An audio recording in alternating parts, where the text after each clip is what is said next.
La economía española, y la valenciana en particular, muestra signos de una fortaleza récord. Hay más recursos que nunca. Y sin embargo, las listas de espera en sanidad se alargan, las urgencias se saturan, la atención primaria parece cada vez más debilitada. Y la pregunta es inevitable. Si no es un problema de dinero, ni aparentemente de voluntad política, ¿qué es lo que está fallando? Esa es la gran pregunta. Es que el material que vamos a explorar hoy argumenta algo muy audaz. Dice que hemos estado buscando la solución en el lugar equivocado. Totalmente. La tesis es que la clave no está en los despachos ministeriales ni en los presupuestos generales. Está en una herramienta que en realidad está al alcance de cualquiera, aunque muy pocos la usan. Exacto. Y esa es un poco nuestra misión hoy, ¿no? Desgranar esa lógica. Queremos entender por qué el sistema sanitario público parece tener esta inercia casi inamovible. Y explorar esa palanca que, según estas fuentes, es la única que puede forzar a un cambio de verdad. Pues empecemos por ahí, por el principio. ¿Por qué parece que nada cambia? De acuerdo. Pues entremos en materia. La creencia general, y lo que se debate casi siempre en los medios, es que un nuevo gobierno, o más dinero, deberían arreglar las cosas. Claro, es la solución más intuitiva. Pero el texto es tajante. Dice que la experiencia demuestra que eso, en el mejor de los casos, es un parche. El argumento de fondo es que el problema no es coyuntural, es estructural. Y esa distinción es crucial. No hablamos de un mal año o de una mala gestión puntual. Hablamos de que el sistema sanitario, como esa gran maquinaria administrativa que es, está diseñado para una cosa por encima de todo. La estabilidad. La estabilidad. Su objetivo principal es perpetuarse, no transformarse. El texto usa una analogía que es muy potente. Cambiar a los responsables políticos es como cambiar el conductor de un vehículo averiado sin reparar el motor. Me parece una imagen buenísima porque capta perfectamente esa ilusión de movimiento. Hay ruedas de prensa, nombramientos, planes nuevos. Mucho ruido. Mucho ruido, pero el vehículo no avanza de verdad. El motor, que es esa estructura interna, los procedimientos, la burocracia, sigue gripado, pero lo que me parece más revelador es cómo esa maquinaria absorbe a quienes llegan con la intención de arreglarla. Absolutamente. Y para ilustrarlo, el texto presenta lo que llama la demostración empírica de esta inercia. Y es el caso de la actual ministra de Sanidad, Mónica García. Que es un ejemplo perfecto. Es perfecto porque, durante años, como profesional sanitaria, como activista, fue una de las voces más críticas y más articuladas contra las carencias del sistema. Documentó los problemas, lideró protestas, o sea, conocía el motor averiado desde dentro. Y ahora, desde el puesto de máxima responsabilidad, se encuentra con que las huelgas y las demandas a las que se enfrenta son un eco casi exacto de las que ella misma promovía. Y ojo, que el texto deja muy claro que no es una crítica personal. Ni una contradicción moral por su parte. No en absoluto. Y, estructurada, la maquinaria impone sus propias reglas. La persona que llega al cargo hereda un transatlántico con el timón bloqueado.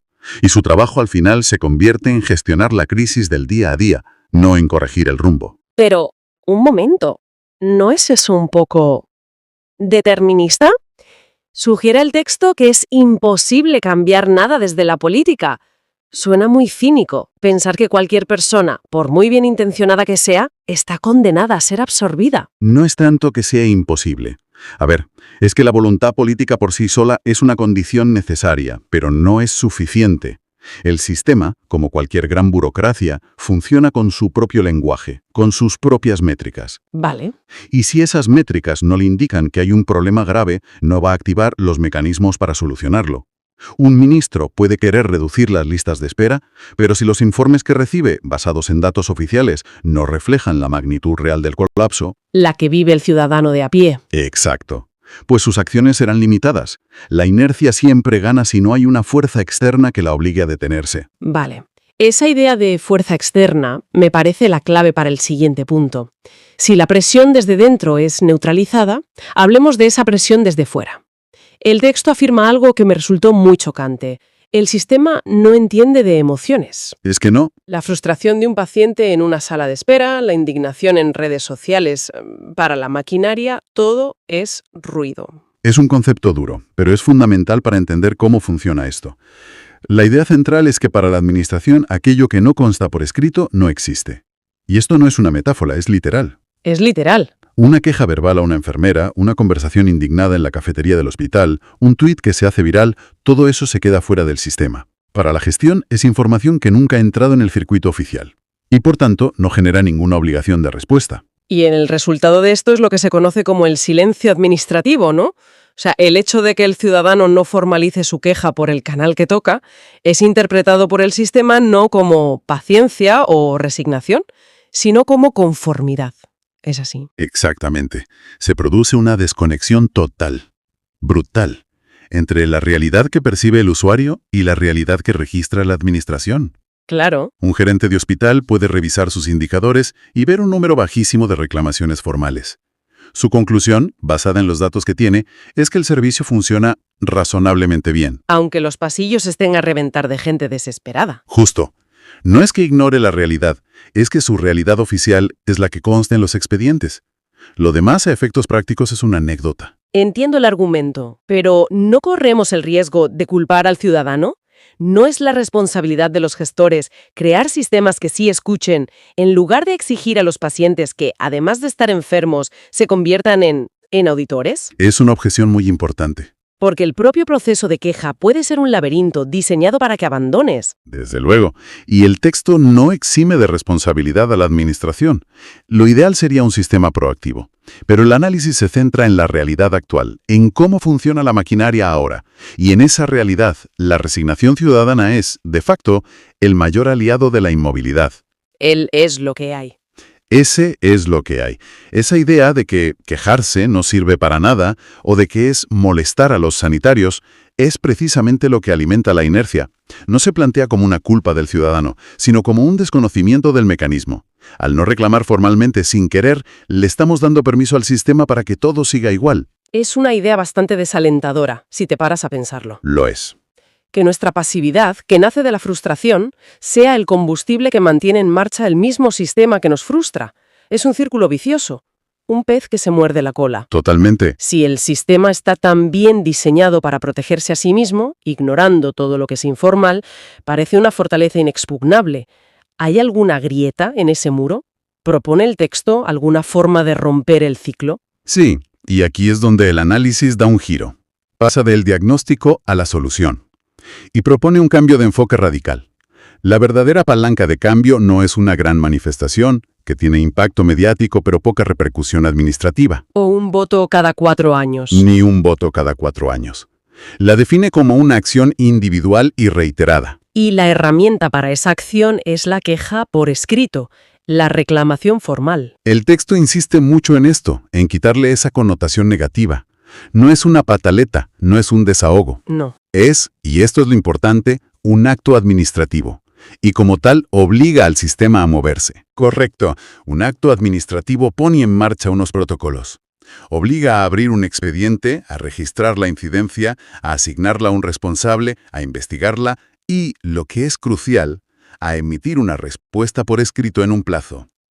Es el único lenguaje que la burocracia no solo entiende, sino que está legalmente obligada a respetar. Todo lo demás es opcional.